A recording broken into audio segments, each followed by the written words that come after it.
Ok? No período onde acontecia escravidão em nosso país, todo e qualquer trabalho manual era feito por quem estava escravizado. E trabalhos manuais são normalmente denominados com palavras que terminam em sufixo eiro. Faxineiro, cozinheiro, sapateiro, ferreiro, carpinteiro e vários outros. É muito comum a utilização do sufixo eiro de forma pejorativa, diminutiva ou para ofícios manuais. Algumas formas pejorativas. Quem tem moto é motociclista. Está fazendo alguma coisa de errado com essa moto, motoqueiro. Quem toca violino, violinista, piano, pianista, instrumentos de orquestra e teatro é chique. Quem mora no interior e toca viola, violeiro. Pessoas que moram nos periféricos e nas comunidades, quem gosta de pagode é pagodeiro, quem gosta de funk é funkeiro, quem fala mal do vizinho é fofoqueiro. Então quase sempre sufixo eiro é pejorativo, diminutivo ou utilizado para ofícios. Para nacionalidades é muito comum utilizar sufixo ano ou ex. Português, francês, holandês, japonês, argentino, chileno, americano, australiano, alguns tipo russo, turco, alemão não usam, mas é quase sempre ano ou ex. Quem nasce na Índia é indiano. E conta-se ao povo brasileiro uma história bem bonita e romantizada, que alguém sai de Portugal para buscar especiarias nas Índias, erra o caminho e por um acaso descobre o Brasil. Primeiro, não se descobre um lugar que tem gente. Não dá para descobrir a casa de uma pessoa. Segundo, entre Brasil e Portugal, a parte mais próxima, 5.600 quilômetros. Quem erra 5.600 quilômetros de uma viagem tão importante?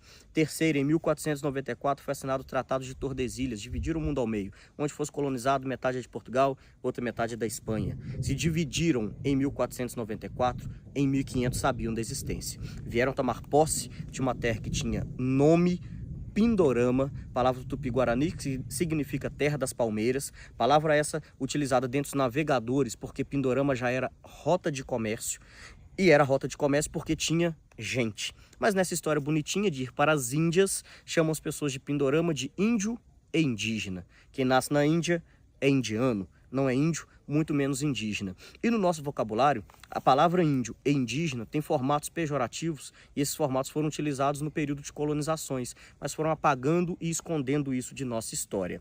Prefixo in, ausência ou negação. Impossível, infiel, infeliz, incompetente, inconfidentes, que é uma palavra bem de Ouro Preto.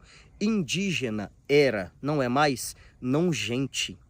Inclusive tem outra palavra muito parecida no vocabulário, indígena e indigente, só muda o final dessas duas palavras. E índio, em ausência de o Deus, ausência de Deus, por isso era necessário catequizar.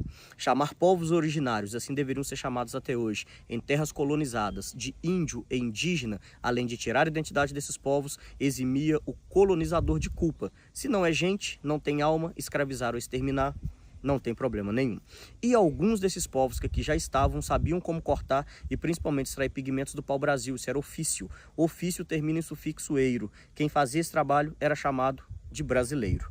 A única nacionalidade do vocabulário português que termina em sufixo eiro é exatamente a nossa, não tem nenhuma outra. E outras nacionalidades e línguas diferentes não utilizam. O italiano chama o brasileiro de brasiliano. Em inglês é Brazilian, em espanhol brasileiro. É só no nosso vocabulário que a nossa nacionalidade termina em sufixo eiro. Poderia ter mudado, ser brasiliano ou brasiliense, mas em uma ordem cronológica, o Brasil foi o quinto local do mundo a ser colonizado por Portugal. Nós éramos a quinta colônia e por isso éramos chamados de quinto dos infernos. Quem sonegava impostos em Portugal era mandado ao Brasil.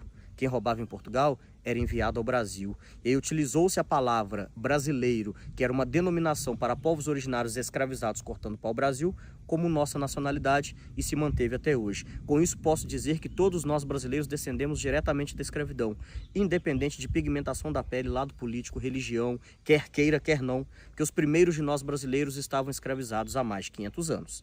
Aprender uma história real, não romantizada, do nosso passado é a forma fácil de compreender o nosso presente. O Brasil é um país de tamanho continental e riquezas imensuráveis e não caminha para frente, que a grande maioria de nós brasileiros não sabe de onde vem.